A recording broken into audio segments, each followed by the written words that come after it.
Okay, Mary Beth Schmidt is an alumna. She's indicated an interest in commenting on the election of officers of the Board of Trustees and in the election process used for the category of business and industry. Thank you, Karen. I'm going to change it up a little bit. My comments pertain to the business and industry classification of trustees. Of the 9 trustees on the executive committee in the past year, 6 of them, 2/3, were business and industry trustees. So this is a very important classification and one that people who are interested in the decision-making process at Penn State should understand. By a show of hands, which of you have been elected to the board as a business and industry trustee? Thank you.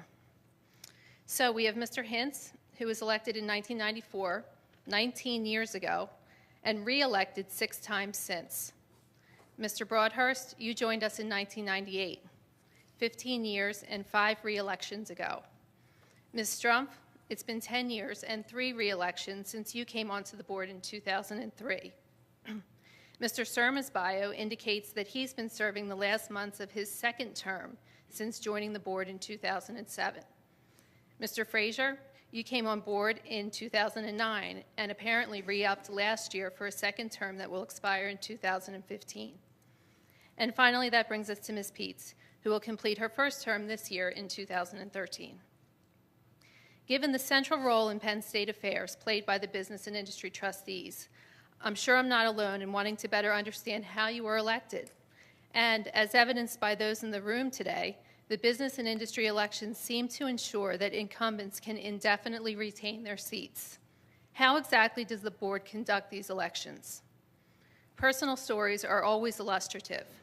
And the most recently appointed business and industry trustees, I'd like to ask Mr. Frazier and Ms. Peets to briefly share with us just how you came to sit in the seats that you have today.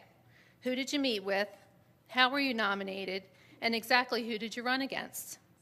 To conclude, I respectfully ask that you share with us, including the members of the media, the exact process and the exact deadlines for nominating someone to run against Mr. Surma and Ms. Peets, whose business and industry terms are expiring this year. Will you publicly solicit nominations for business and industry trustees? Where will you publicize this nomination process, and how will we be kept apprised of the process in the interest of transparency and openness? Thank you. Thank you.